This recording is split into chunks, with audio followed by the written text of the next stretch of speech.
Sziasztok! Всем привет! Вы на канале Будапешки. Меня зовут Евгения Керри. Я гид. Я вожу экскурсии в Будапеште и придумала сейчас концепт интересных групповых экскурсий ежемесячных. То бишь, каждый месяц мы изучаем какой-то определенный новый район Будапешта. Мы познаем через призму формирования этих районов историю Венгрии, все секреты и все тайные истории Венгрии. По сути, как сериал, просто серию за серией, месяц за месяцем мы все это смотрим. Если вы любознательны, проживаете в Венгрии, обязательно приходите ко мне на экскурсии. Путешественники, туристы, конечно, я жду вас тоже, обязательно приезжайте в Будапешт. Всегда новые анонсы в Инстаграме вы можете посмотреть, описание экскурсии тоже в Инстаграме. Обязательно подписывайтесь на меня. Уже через месяц стартует конкурс Евровидения. В этом году он проводится в Ливерпуле. И если вы планируете смотреть, то не удивляйтесь, что венгров вы там не увидите. Венгры уже с 2020 года на Евровидение не ездят, и в этом видео я расскажу почему. Евровидение — конкурс спорный, его можно любить, можно не любить, можно смотреть, можно не смотреть, можно говорить, что там все пропитано политикой, а можно не строить иллюзии, просто смотреть шоу, особого смысла в это не вкладывать. Я так делаю лет с 12, я смотрю Евровидение, и я не могу сказать, что я его люблю, но просто мне интересно наблюдать за трендами в обществе, их отражение на конкурсе в Евровидении. Ну и, конечно, самый главный вопрос — это действительно развитие общества, прогресс, или это просто мода и тренды на всякие толерантные штучки. Евровидение с точки зрения истории музыки очень важный конкурс, потому что он подарил нам вот эти песни.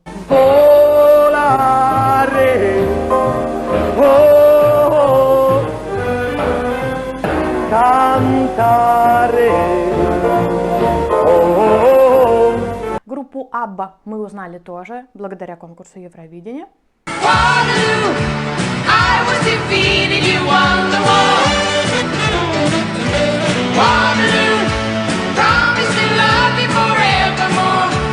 Ну и кто смотрел последние пару лет TikTok, вот эту песню вы тоже знаете.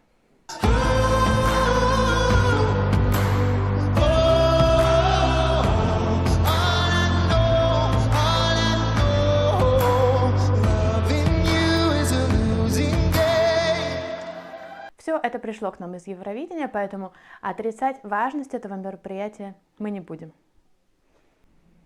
Последний раз венгры поехали на Евровидение в 2019 году.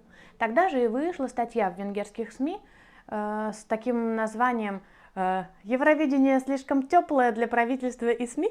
Название может смутить, если не знать, что слово «мелек» — «теплый» идет обозначение нетрадиционной сексуальной ориентации, такое переносное значение.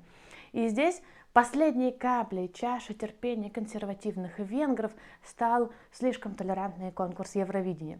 Ссылку на статью я прикреплю в описании к ролику, она на венгерском языке. Вкратце.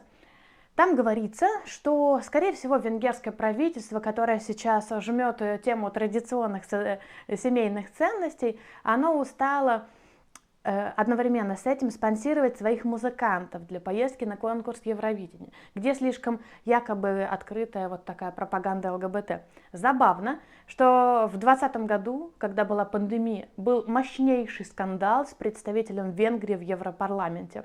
В Брюсселе во время первой волны локдауна был арестован на закрытой гей-вечеринке представитель Европарламента от Венгрии Йожеф Сайер.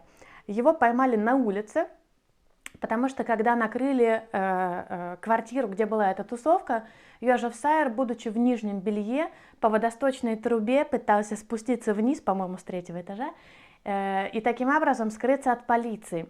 Так как у него были поцарапаны руки, то на улице по следам крови полиция нашла его, мужчину в нижнем белье, арестовала.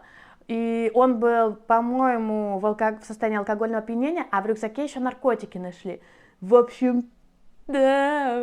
И, конечно, пропаганда ЛГБТ и толерантного общества полностью на плечах конкурса Евровидения.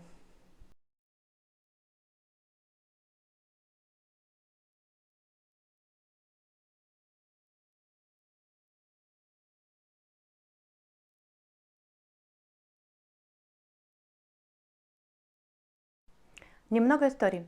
Венгрия впервые приняла участие в конкурсе в 1994 году в Дублине, в Ирландии. А потом она иногда выступала, а иногда не выступала по причине отсутствия финансирования. Перенесемся в 2010 год, тогда Целевой фонд поддержки СМИ решает создать программу «Адал» песня. Ее крутят по телевидению, и это, по сути, функция национального отбора для участия венгерских исполнителей на конкурсе Евровидения. И уже тогда очень многие задавались вопросом, зачем это все надо, если идеи толерантного Евровидения не сходятся с идеями правящей партии в Венгрии. И ответ очень прост. Фидес любит таблоиды, любит соревнования и очень трепетно относится к тем, кто там представляет Венгрию, но в основном постфактум. Положа руку на сердце, я скажу, что Евровидение совершенно непопулярный конкурс в Венгрии. Никогда не было достойной рекламы, никогда не было прогрева аудитории. И если уже кто-то занимал хорошие места, то тогда говорили: о, смотрите, дескать, поехали, Венгрию представили, какие молодцы, ими гордится страна, хайра модерок. А если кто-то поехал и выступил плохо, то про это вообще не говорили, либо просто вскользь упоминали, что вот, да, в Европе такой конкурс прошел. Особый разрыв шаблона у венгерского общества, конечно, случалось при историях, когда было что-то такое прям скандальное на конкурсе, или кто-то очень сильно вызывающе выглядел, например, Кончита Вурст, ну, в общем, подобные истории. Вот они сотрясают венгерское общество, тогда про Евровидение говорят. А музыкальную сторону этого мероприятия обычно обходят стороной. Это никому не интересно. Самый главный диссонанс лично у меня вызывает эта программа «Адал». Ее показывают по телевизору, в прайм-тайм. Я смотрела ее пару раз, и это вообще прям привет из прошлого. Отдельные вопросики у меня к жюри нацотбора. Там всегда 4-5 человек. Старый рокер, который был популярен в 70-х, молодой рокер, одна женщина, в основном актриса, и представитель какой-нибудь этносцены. И, конечно, никто не удивлен, что в итоге у программы в 2019 году 5% страны смотрело. У них невероятно низкие рейтинги, и вообще непонятно, зачем эта программа, почему эта программа существует. Это национальный отбор, который полностью игнорирует главный формат Евровидения. Мне кажется, что формат сейчас такой. Темп.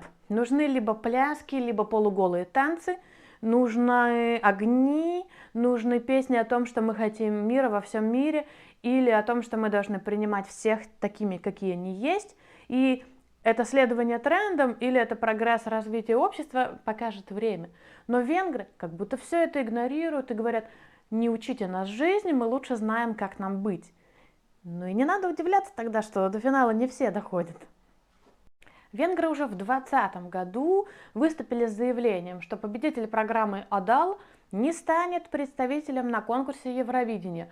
Фонд рассказал, что он получит локальное финансирование, местные какие-то премии и места на локальных фестивалях. Именно тогда выиграла группа «Кауказуш», которая и так популярна в Венгрии. Началась пандемия, все фестивали отменили, и в итоге непонятно, им там дали что-то или не дали.